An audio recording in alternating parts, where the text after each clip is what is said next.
Et on se retrouve pour la dernière, malheureusement la dernière chronique déjà de la soirée.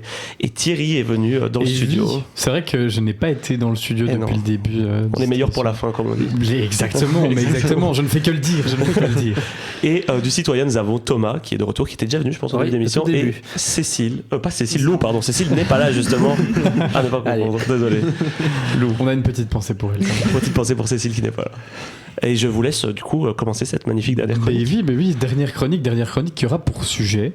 On va allier l'art et la politique. Est-ce que l'art doit être politique ? C'est un peu la question qu'on va se poser là maintenant pendant nos 10 dernières petites musiques. Il est quelle heure ? Il est 49, 11 minutes. 11 minutes, mais il nous reste plein de temps, c'est magnifique. Alors déjà les amis, je vais vous poser une première question.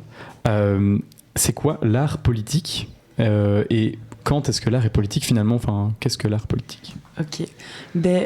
Premièrement, on pourrait définir l'art politique comme une œuvre artistique qui est liée à une sphère politique et qui cherche à atteindre le public pour faire passer un message.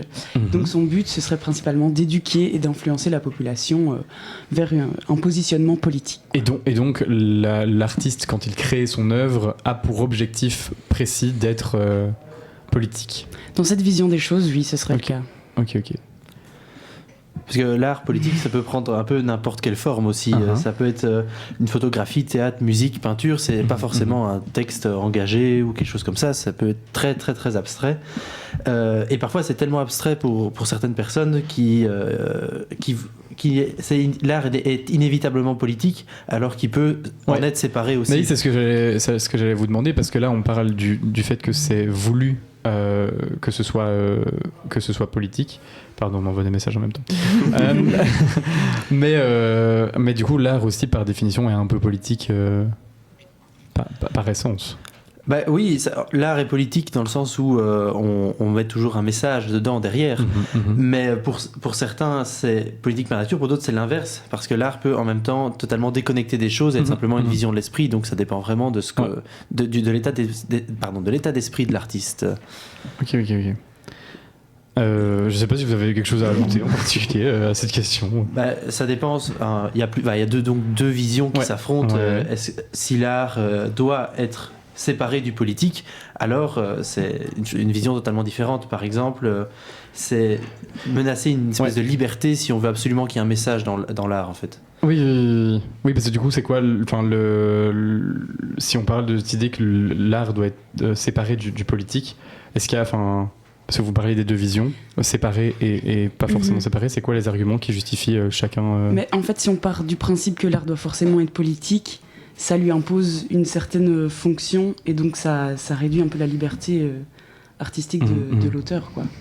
Parce que si un auteur, à chaque fois qu'il veut faire une œuvre, on cherche sa vision politique des choses, il va faire une œuvre pour entretenir sa vision. Donc il est même plus libre dans ce qu'il fait. Il est même plus libre de son œuvre et en mode il se concentre sur aussi. Enfin, est-ce qu'il n'y a pas une question aussi de presque d'autocensure là-dedans, dans le sens où t'oserais pas forcément. Tout à fait, ça force l'auteur à choisir un camp en fait. Oui, à partir du moment où tout est regardé sous un spectre politique, on peut avoir peur de. C'est ça. C'est vraiment le danger, c'est parce qu'une œuvre d'art est indépendante en elle-même, sachant qu'un artiste peut faire passer une pensée dans une œuvre, une autre dans une autre, et donc l'œuvre d'art en elle-même c'est elle qui transmet le message, et donc on peut pas la réduire à son artiste. La fameuse question un peu touchy, faut-il séparer l'œuvre de l'artiste, l'œuvre de l'artiste, mais dans la vision politique des choses, oui, parce que l'artiste ne transmet pas toujours les mêmes messages, ou parfois peut simplement faire une œuvre qui n'a pas de message, qui se veut plus sa représentation du monde. Mais oui, parce que du coup, vous l'avez dit là maintenant à l'instant, le fait que si l'artiste a une visée politique et si l'œuvre a d'office une visée politique, ça voudrait dire que du coup l'artiste doit un peu choisir un camp quand il produit son œuvre, et ça rend un peu l'art quelque chose de binaire, alors qu'au final c'est beaucoup plus large que ça, l'art, j'imagine. Et ça enlève toute la nuance et tout à fait. la beauté de l'esprit humain, magnifique, et des émotions qui font qu'on n'est pas forcément des êtres uniquement binaires et séparés en deux. Mais du coup, c'est quoi ? Est-ce qu'il y a d'autres arguments qui soutiennent cette vision-là, ou est-ce que Cette vision-là, c'est vraiment juste la limite. Est-ce que l'artiste doit s'engager à chaque fois qu'il le fait? D'autres soutiennent vraiment l'idée inverse, que c'est toujours politique, parce que on essaye de peindre quelque chose et qu'on représente une chose, pourquoi est-ce qu'on représente ça? Dans quel sens? Pourquoi est-ce qu'on montre ça et pas autre chose? Donc il y a quand même un choix qui fait que l'artiste n'est jamais neutre. Et donc certains pourraient pensent même que l'art est donc d'office politique. Après, il n'y a pas forcément de message derrière très précis, mais il y a quand même une vision du monde qui est d'office partagée. Il défend toujours d'une situation. L'art est toujours situé, dépendant d'un contexte, d'un milieu, d'une époque, du passé de l'artiste. Mais c'est vrai qu'on a plein d'exemples. Mais moi, d'exemples. Vas-y. Je me demandais si est-ce que parfois le fait que ce soit politique rend l'art, que ce soit une peinture ou autre chose, plus populaire. Par exemple, je pense à Guernica, on en a parlé tout à l'heure avec Talia ou d'autres. Est-ce que c'est pas justement le message politique qui ont fait rendre l'œuvre populaire? Ça peut jouer, oui. Si c'est une œuvre choc qui a un vrai message ou qui perturbe les gens, ça va la rendre beaucoup plus populaire, parce que souvent, quand on fait un message politique, des gens rejettent cette œuvre, et donc ça crée un débat autour de l'art, et c'est ça qui rend parfois les œuvres célèbres. Par exemple, on a parlé tout à l'heure, je pense, de Banksy dans le jeu sur l'œuvre qui se détruit. C'est ça qui la rend... c'est ce message comme quoi l'art ne doit pas être politique qui fait que l'art devient politique, et on relance le débat. Donc c'est toujours intrinsèquement lié comme ça. Mais il y a des œuvres beaucoup moins politiques qui sont très célèbres aussi. Par exemple, prenons la Joconde au hasard. Elle a aucun message politique à faire passer, et pourtant c'est une œuvre très connue aussi. Donc il y a vraiment deux types d'art. Mais est-ce que les artistes joueraient pas un peu parfois en se disant est-ce qu'on va la politiser pour justement créer un débat autour de l'œuvre, quoi, qu'elle perce, enfin c'est un peu bizarre de dire comme ça, mais perce un peu plus dans la popularité des gens, tout simplement. Oui, c'est sûr que certains jouent là-dessus. Par exemple, Banksy, toutes ses œuvres sont politiques, et il ne s'en cache pas, il défend une vision. Mais d'autres artistes sont sûrement beaucoup moins engagés, beaucoup plus discrets. Ça dépend un peu de la vision de l'artiste, en fait. Donc, l'avantage de l'art, c'est que ça reste libre à l'interprétation. Et donc, parfois, ça peut être utilisé par d'autres pour justement propager un certain message politique, alors qu'au départ, l'œuvre ne se voulait pas du tout politique, ou voire voulait propager le message inverse. Et donc, voilà.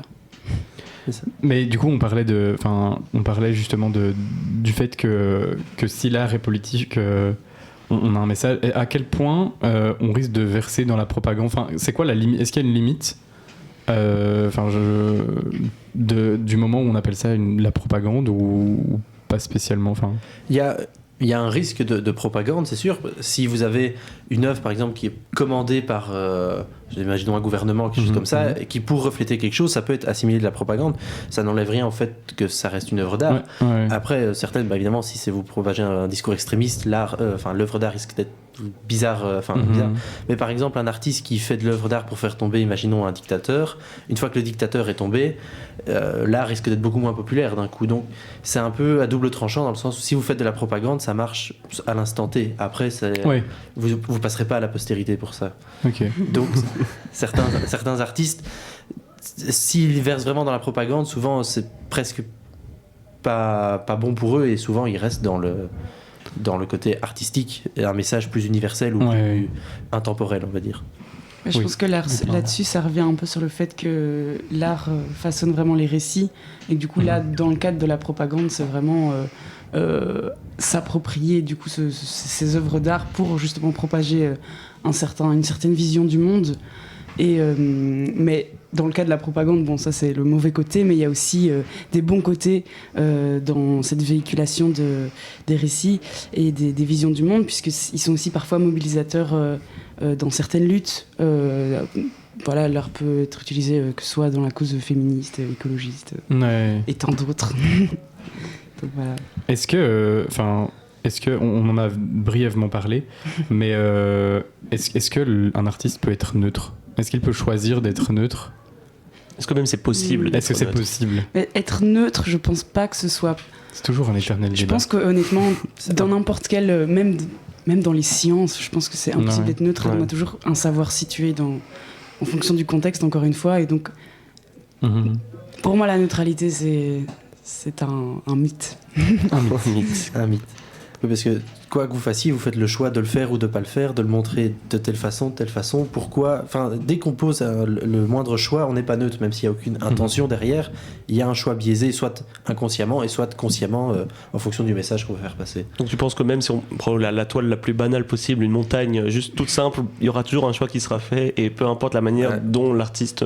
Pourquoi cette montagne-là, pourquoi il fait jour et pas nuit, pour qu'est-ce que ça veut dire? Alors ça peut être juste esthétique, mais ça, c'est pas neutre, il y a un choix qui est fait derrière.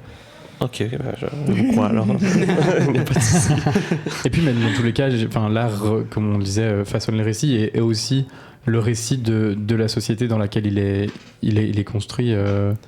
Quand tu représentes une montagne, tu vas peut-être pas avoir forcément une fresque qu'on peut retrouver dans une grotte n'aura pas la même manière de représenter une montagne, parce qu'on n'a peut-être pas forcément la même vision aussi de la chose que si on a grimpé dessus en 2025 et qu'on prend une photo avec notre iPhone. Mais voilà, je trouve ça génial, le principe que l'art soit à ce point-là un espace de débat, et que tu peux juste faire de l'art pour la beauté de ce que tu fais, ou tu peux faire de l'art pour transmettre un message, il y a 1000 façons de faire de l'art. Et l'art n'est pas oui ou non, il y a un débat derrière, c'est pas clivant, on est pour, on est contre, il y a toujours un débat. C'est l'art de la nuance. Exactement, l'art de la nuance, l'art des émotions, l'art de transmettre une idée de manière magnifique finalement, et de s'intéresser à la politique autrement. C'est, je pense, une magnifique note pour terminer cette émission en beauté. Je pense aussi. Et cette émission, cette très chouette émission, il vous reste, je sais pas si vous l'avez déjà dit tout à l'heure, mais il vous reste quoi cette semaine comme activité? Est-ce que vous faites des trucs Il nous reste juste le grand jeu demain. Ou il reste encore une équipe, c'est ça, une place pour une équipe. Je pense qu'on nous avait dit ça. Donc n'hésitez pas à foncer si ça vous intéresse. Écoutez, on va déjà remercier tous les citoyens pour cette émission, que ce soit vous ou vos collègues qui sont passés juste avant. Et pour ce qui est des autres, on se retrouve la semaine prochaine, toujours de 19 à 21h chez Louise. Et ce sera moi qui présenterai l'émission la semaine prochaine. Et ce sera toi le présentateur. J'ai hâte de voir le sujet de ton émission de la semaine prochaine. Il est en préparation, figure-toi.